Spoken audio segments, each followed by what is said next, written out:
हरिवंश जी का सार्वजनिक जीवन केवल संसदीय कामों तक सीमित नहीं रहा है।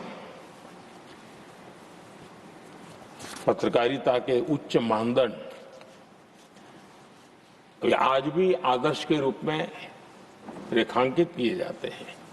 लंबा जीवन पत्रकारिता का रहा, लेकिन पत्रकारिता में भी उन्होंने उच्च मानदंड को हमेशा आधार माना। हम सब जानते हैं उनकी लेखनी में धार है, लेकिन उनकी वाणी में और व्यवहार में सौम्यता और शिष्टता भरी भरी रहती है। ये अपने आप में, और मैं जब गुजरात में था तब भी मैं उनकी लेखों को पढ़ने की मेरी आदत रही थी, और मैं देखता था कि वे अपना पक्ष बड़ी दृढ़ता के साथ रखते थे, और मैं अनुभव करता था कि उसमें काफी अध्ययन के बाद उसका निचोड़ उसमें प्रकट होता था। पत्रकारिता में भी अंतिम व्यक्ति तक पहुंचने का उनका निरंतर प्रयास रहा, और एक सफल प्रयास भी रहा। और हम देखते हैं सदन में भी, चाहे पॉलिसी हो या प्रोसेस हो, उन बातों का कहीं न कहीं छाया हमें हमेशा नजर आती है, और ये हम सबके लिए सुखद अनुभव है। वे समाज की वास्तविकताओं के साथ गहरे जुड़ाव के साथ काम करने वाले व्यक्ति रहे। मैं तो कहूंगा, जो चाहे लोकसभा हो या राज्यसभा हो, जो नए सांसद आते हैं वे हरिवंश जी से बहुत कुछ सीख सकते हैं, बहुत कुछ बातें करके उनसे जान सकते हैं। क्योंकि जब वो पत्रकारिता में थे तो उनकी एक कॉलम चलती थी, हमारा सांसद कैसा हो, हमारा पार्लियामेंट मेंबर कैसा हो। तब उनको शायद पता नहीं होगा, कभी उनको भी बैठना पड़ेगा, लेकिन वो लिखते थे, और वो बातों में बहुत ही व्यापकता रहती थी। सदन की गरिमा और बैठने वाले सदस्य का दायित्व और उसके आचार विचार को लेकर भी बहुत गहरा उनका अध्ययन रहता था, और उन बातों का उपयोग आज हमारे सदन के साथी उनके साथ बैठ करके बहुत कुछ जान सकते, सीख सकते हैं।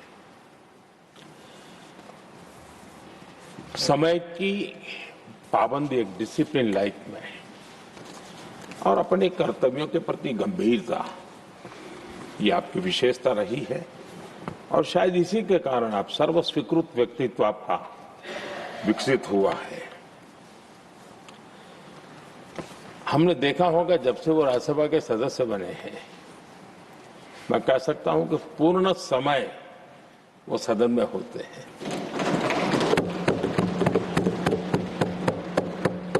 सभापति जी की अनुपस्थिति में सदन को संभालने का काम तो करते ही हैं, लेकिन बाकी समय भी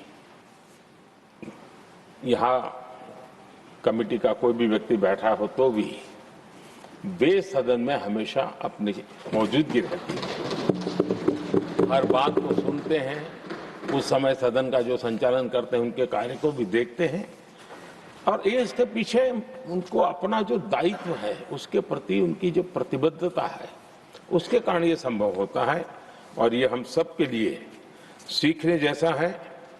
और मैंने देखा है कि वो पूरा समय इन चीजों के लिए वो खपा देते हैं। आदरणीय सभापति जी,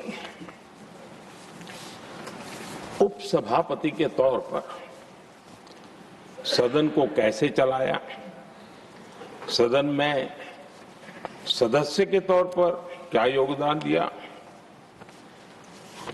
इस बारे में हम स्वाभाविक रूप से एक सकारात्मक चर्चा करते रहते हैं, लेकिन सदन के बाहर जनता के बीच वो कैसे अपने लोकतांत्रिक और सामाजिक दायित्वों को निभाते हैं, ये भी हम सार्वजनिक जीवन में जो लोग हैं उनके लिए सचमुच में ध्यान आकर्षित करने वाले विषय हैं और उसको देखना चाहिए।